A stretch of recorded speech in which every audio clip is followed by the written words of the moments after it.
নির্বাচন। আল্লাহ শুকরিয়া, দীর্ঘ ফ্যাসিস্ট আমলের পরে আল্লাহ যেহেতু সুযোগ দিয়েছেন, এই সুযোগ এবার কাজে লাগাতেই হবে। সেজন্য আমরা সকলেই বদ্ধপরিকর। আল্লাহ সুযোগ সকলকে বারবার দেন না, তিনি বিপদ দিয়েও পরীক্ষা করেন, সুযোগ দিয়েও পরীক্ষা করেন। এবারে দেয়া সুযোগ আমরা পরীক্ষা হিসেবে কাজে লাগিয়ে আগামীর নির্বাচনে বাংলাদেশ জামাত ইসলামী সহ ইসলামী শক্তিকে আমরা ক্ষমতায় নেব ইনশাআল্লাহ। এটা আমাদের অলিক কোনো কল্পনা নয়, এটা আমাদের বিশ্বাস। আপনারা ইতিমধ্যে দেখতে পাচ্ছেন যে বাংলাদেশের মানুষ এতটাই ইসলামের ব্যাপারে আগ্রহী হয়েছে যে গত পরশুদিন সম্ভবত এনসিপির একটা বড় প্রোগ্রাম ছিল ঢাকার শহীদ মিনারে। এটা কি পরশুদিন? 4 তারিখ এনসিপির প্রোগ্রামে আমি দেখলাম একটা ছোট্ট বাচ্চা, মেয়ে বাচ্চাকে সাংবাদিক জিজ্ঞাসা করছে, তুমি কেমন আছো, কেন আসছো? সে তার বক্তৃতায় বলছে, আমি আসছি ওদের সাথে, কিন্তু আমি চাই ক্ষমতায় জামাত ইসলামী আসুক। আজকে বাংলাদেশের মানুষ জামাত ইসলামের দিকে তাকিয়ে আছে।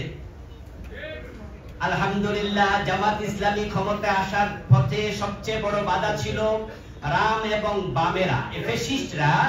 আলহামদুলিল্লাহ, এখন তারা দেশে নাই, তাই ক্ষমতার পথ আমাদের কাছে উন্মুক্ত। এখন চাপ দিতে হবে, আমাদেরকে মাঠে নামতে হবে।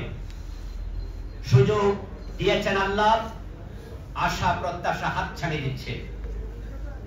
দেশের মানুষ বাংলাদেশ জামাত ইসলামীকে ক্ষমতায় নিতে চায়।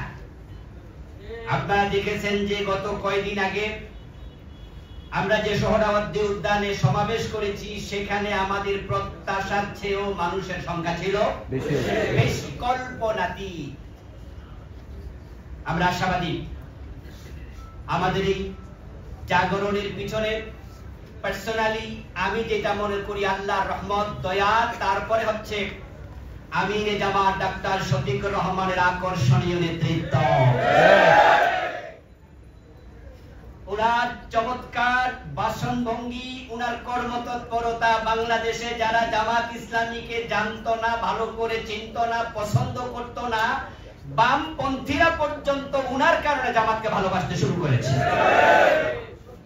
বাংলাদেশে হিন্দুদেরকে আমাদের সবচেয়ে বড় বিরোধী শক্তি মনে করা হতো, কিন্তু আমিরে জামাতের আমাদের বিপ্লবোত্তর পরবর্তী টোটাল ভূমিকার কারণে বাংলাদেশের হিন্দুদের অধিকাংশ এখন জামাত ইসলামের উপর আস্থা তৈরি হয়েছে, তারা আস্থা রাখছে। অনেক হিন্দু আমাদেরকে বলে, আমরা আপনাদের সাথে আছি। ইসলামী দলগুলো কাছাকাছি, এটা আমাদের পরবর্তী ক্ষমতা যাওয়ার আরেকটা সম্ভাবনা দ্বার উন্মোচিত করেছে। আপনারা ইতিমধ্যে দেখতে পাচ্ছেন যে এখন ইসলামী দলগুলো আলহামদুলিল্লাহ, আমরা আর সামান্য বাকি আছে। যদি ইসলামী দলগুলো এক হয়ে যেতে পারে, মাঠে এতটাই প্রভাব পড়বে, আমি মনে করি নির্বাচনের বিপ্লবী পরিবেশ তৈরি হয়ে যাবে। এই জন্য আমরা আমাদের এলাকায়, বিশেষ করে আপনারা যে আসরে আছেন, ওখানকার সকল মতের আলেমদের সাথে সম্পর্ক বাড়াতে হবে। আমি ডক্টর মোবারক ভাইকে অনুরোধ করব, উনি যেন সেখানে ভিন্ন ঘরানার যত স্কুল অফ থট আছে সকল ঘরানার আলেমদের সাথে বসেন। কারণ যেহেতু কেন্দ্রীয় ভাবে এখন আলেমরা কাছাকাছি, সুতরাং গ্রামে গঞ্জে প্রভাব পড়বে ইনশাআল্লাহ। কাছাকাছি আলেমরা যদি আসে, মানুষ তো আগে বলতো যে আপনারা হুজুররা এত দল, আমরা কি করব? যেহেতু আমরা কাছাকাছি আসছি, আমরা আশাবাদী আগামীতে একটা ভোট বাক্স হবে। যদি সেটা হয়, বিপ্লব আরো ত্বরান্বিত হবে ইনশাআল্লাহ। সর্বশেষ কথা, আমি ব্রাহ্মণপাড়া এবং বুড়িচং নিয়ে এই জন্য আরো বেশি আশাবাদী, কারণ সেখানে অনেকগুলো যোগ্য মানুষের বসবাস। আপনারা পেয়েছেন একজন যোগ্য প্রার্থী, ডক্টর মোবারক হোসেন ভাই, ইসলামী ছাত্র শিবিরের সাবেক কেন্দ্রীয় সভাপতি। ইসলামী ছাত্র শিবিরের কেন্দ্রীয় সভাপতি হওয়া চারটিখানি বিষয় নয়। এমন একজন যোগ্য প্রার্থীকে আপনারা মানুষের সামনে তুলে ধরতে হবে, মানুষকে বোঝাতে হবে। উনার মতো একজন পাওয়ারফুল, একজন ইন্টেলেকচুয়াল পারসনকে যদি সংসদে পাঠানো যায়, এরকম 10টা 20টা ছাত্র শিবিরের সাবেক সভাপতি যদি আমরা পাঠাইতে পারি, পুরা সংসদকে উনারাই নিয়ন্ত্রণ করবে। সাথে আছেন আমাদের সাইফুল ইসলাম ভাই, সাইফুল আলম ভাই শিবিরের জেলা সভাপতি, আমাদের গিয়াসউদ্দিন ভাই শিবিরের জেলা সভাপতি, আমাদের হাসানুর রহমান হাসান ভাই শিবিরের জেলা সভাপতি। এরকম ইসলামী ছাত্র শিবিরের কুমিল্লা জেলার অনেক সভাপতি বুড়িচং ব্রাহ্মণপাড়া বসবাস করছে।